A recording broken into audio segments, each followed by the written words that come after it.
দিয়ে আল্লাহ রাব্বুল আলামিন জাহান্নামের লাকড়ি বানাবে। নাউযুবিল্লাহ।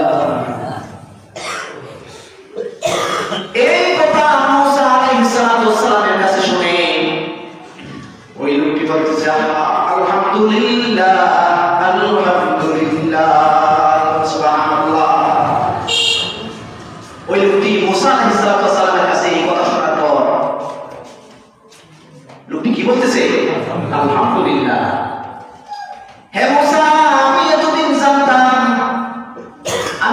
জানতাম আল্লাহ মনে হয় আমাকে বেহুদা অন্তর বানাইছে, কিন্তু আজকে জানলাম আল্লাহ রাব্বুল আলামিন দুনিয়ার কোন কাজে আমাকে বানানো হয় নাই, আমাকে রব্বুল আলামিনের জন্য বানাইছেন। আল্লাহ আমাকে জাহান্নামের লাকড়ি বানাইবেন।